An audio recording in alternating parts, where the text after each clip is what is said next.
SUV and truck mania is real. Just ask the 63% of American buyers who opted for the high-riding vehicles last year. But there has been a recent groundswell of alternative options in the burgeoning wagon segment. Sure, there are lower-end wagons such as the tried-and-true Subaru Outback, $25,895, and the new kid on the block Volkswagen Golf Sportwagen, $21,580. But the 2018 Jaguar XFR Sportbrake competes more closely with the stalwart Mercedes-Benz E400, $64,045, and the stylish Volvo V90 Cross Country, $52,300. This begs the nagging question, could wagons become a serious thing in the States? We spent a day bombing through Portuguese backroads to find out how the Sportbrake fares among its niche competitive set. The 2018 Sportbrake is a wagonized version of the second-gen XF sedan that arrived in 2016.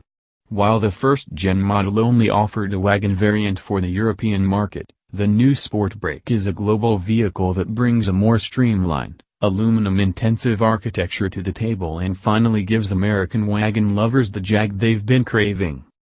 First off, the essential reason we're here, the cargo area.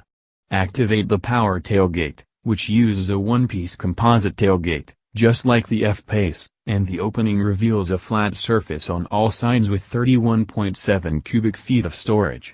Fold the rear seats down, and volume expands to a considerable 69.7, an increase of 12.6 and 38.4 cubic feet, respectively. For comparison, the Volvo V90 Cross Country offers 19.853.9 cubic feet, and the Mercedes-Benz E400 wagon has 35.064.0 cubic feet. Folding the Sportbrake's rear seats down produces a nice, flat expanse for cargo, with no obtrusive humps or bumps on the side. Standard rear air suspension keeps things level when loaded up. Onward to the front seats, where the cabin brings the XF's familiar design with the dashboard rimmed in a curved ribbon of wood veneer, a pleasant touch that offsets the otherwise blasé textured aluminum bits on the dash and shifter surround. Of course, there's the love it or leave it cylindrical shifter that rises from the center console, a confounding bit of design that leaves most PRNDL traditionalists cold. So, too, does the plastic starter button on the dash, one of the few unsatisfying puzzle pieces in the otherwise agreeably finished interior. But fire up the engine, and it's easy to forget these quibbles.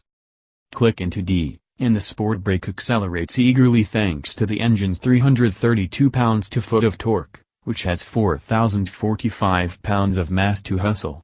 The Sportbrake is 165 pounds heavier than the sedan, so it's closer in weight to the F-Pace S AWD at 4,015 pounds. The V6 offers plenty of power in the standard driving mode, while turning the dial 2S downshifts the 8-speed auto more eagerly. Even in the more aggressive mode, shifts are smooth and predictable, reflecting a well-tuned relationship between engine and gearbox. Paddle shifters respond reasonably quickly to inputs, though the auto-shift setup is natural enough not to beg for human intervention. Along Portugal's smoothly paved road surfaces, the Sportbrake struck a good balance between responsiveness and ride quality, which bodes well for everyday use. And while the Sportbrake is currently available only with the supercharged V6 and all-wheel drive, Jaguar says more powertrain variants will become available down the line. After nearly 200 miles of driving on open highway and tight mountain roads, the XF's Sportbrake handled whatever decreasing radius corner I threw in its path, managing to avoid irksome understeer and deliver surprisingly buttoned-down handling while driving as hard as is prudent on public roads. While its F-Pace stablemate acquits itself well considering its size and height, the Sportbrake easily has the crossover beat when it comes to agility and responsiveness, while falling just 1.8 cubic feet short of its rear cargo capacity. This is clearly a driver's car, and by bringing the top-tier drivetrain and trim level to the state's first, Jaguar is appealing to well-heeled pragmatists who enjoy driving, exactly the demographic that has historically embraced high-end wagons. Starting at $70,450, the Jaguar XF's Sportbrake slots within the realm of premium, performance-focused SUVs such as the Mercedes-AMG GLE 43, $70,500, and Maserati Levant, $72,000.